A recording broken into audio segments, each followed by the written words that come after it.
हमारे सामने एक शक्ल बनी हुई है और हमें पता करना है कि ये जो एंगल ए है, ये जो ए लिखा हुआ है इस एंगल के साथ, ये किस तरह का एंगल है, मतलब ये कैसा ज़ाविया है।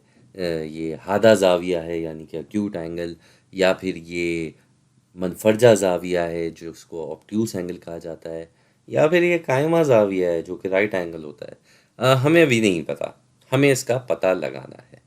तो बड़ा आसान तरीका होता है, इसमें कोई ऐसी टेंशन की बात नहीं है। भाई सीधा-सीधा हमने जो सबसे पहली चीज़ करनी होती है, वो देखना होता है कि भई इसका मुँह कितना खुला हुआ है। अब यहाँ अगर हम देखें तो इसका मुँह जो है वो यहाँ से यहाँ तक खुला हुआ है। और एक चीज़ होती है जो हमें हमेशा पता होती है कि जो हमारा कायमा ज़ाविया होता है यानी कि राइट एंगल, वो हमेशा कैसे बनता है भाई? वो कुछ इस तरह से बनता है कि अगर ये लाइन हम देखें कि बिल्कुल सीधी ऐसे जा रही है, खड़ी हुई लाइन है, तो इसके ऊपर हमने एक लाइन लिटा दी, यानी कि एक उफ़क़ी सिमत में लाइन है और एक उमूदी सिमत पे लाइन है। तो ये जो यहाँ हमारा एंगल होता है, ये होता है कायमा ज़ाविया, ये होता है 90 डिग्री। तो अगर ये 90 डिग्री ऐसे है और ये एक सीधी लाइन है और सीधी लाइन पे कुल मिला के 180 होता है।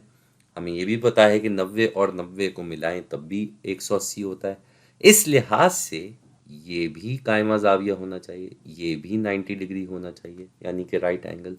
और जो इसका मुंह खुला हुआ है, इस राइट एंगल का मुंह खुला हुआ है, इससे तो छोटा ही मुंह खुला हुआ है ना यहाँ पे। ये जो यहाँ हमारे सामने ये जो मुंह खुला हुआ है, ये इससे 90 डिग्री से कम है। लिहाजा ये एंगल जो है ये हादा ज़ाविया है, ये हादा ज़ाविया है। चलो ये तो हो गया। अब एक और मिसाल करके देख लेते हैं। यहाँ हमारे पास अब जो हैं वो कुल मिला के कोई 4 एंगल हैं, 4 ज़ाविये हैं, ये ए, बी, सी और डी। तो इधर हमें इन चारों का पता करना है कि भाई किस तरह के ज़ाविये हैं। हम देख लेते हैं, कोई मसला नहीं है। यहाँ पे भी हम एक काम करते हैं कि हम क्योंकि हमें यहाँ दिख रही है कि ये उफ़क़ी सिमत पे लाइन बनी हुई है, तो हम एक सीधी लाइन बना देते हैं जो कि इसके आगे खड़ी भी है, बिल्कुल ऐसे। तो अब हम देख सकते हैं कि ये जो हमारे पास यहाँ ज़ाविया बन रहा है, ये कायमा ज़ाविया है और ये बी जो है इससे छोटा है। बी का तो देखें ना आपके, इतना सा मुंह खुला हुआ है यहाँ से और यहाँ से, तो ये है बी, यानी कि ये बी हुआ हादा ज़ाविया, क्योंकि आप देख सकते हैं कि ये 90 से तो कम ही है, इसीलिए ये एक एक्यूट एंगल है। और यही चीज़ हम यहाँ डी में भी देख सकते हैं। अगर आप गौर से देखें तो यहाँ पे भी ये 90 डिग्री ऐसे बन रहा है और डी जो है, जो यहाँ से और यहाँ से है, ये जो है ये वाला, ये छोटा है, ये 90 डिग्री से कम है। लिहाजा ये भी हादा ज़ाविया होगा। अगर मैं ये जो मैंने इस पे काटा पीटी की है इसको हटा दूं तो आपको दिख सकता है कि ये जो हैं ये छोटे हैं, ये 90 से छोटे हैं। खैर वापस आ जाते हैं इसी के ऊपर, क्योंकि अभी हमें ए और सी का पता करना है। तो अगर हम ए को देखें तो फिर से ये जो है हमारे पास कायमा ज़ाविया, लेकिन ए जो है इस कायमा ज़ाविये से भी आगे जा रहा है, ये यहाँ तक जा रहा है।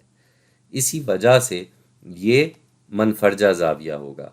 क्यों? क्योंकि मनफरजा ज़ाविया वही होता है जो कि 90 से बड़ा होता है और 180 से कम होता है। अब 180 का तो मतलब ये कि हम यहाँ से यहाँ तक आ जाए, इतना तो नहीं है ये इससे तो थोड़ा छोटा है लेकिन 90 से बड़ा है। और यही चीज़ यहाँ सी के साथ हो रही है कि ये हमारे पास 90 तक की हदूद थी, कायमा ज़ाविया यहाँ तक था, लेकिन सी जो है इससे ऊपर तक यहाँ तक जा रहा है। सी जो है वो इतना बड़ा है यहाँ तक, लिहाजा ये भी मनफरजा ज़ाविया होगा।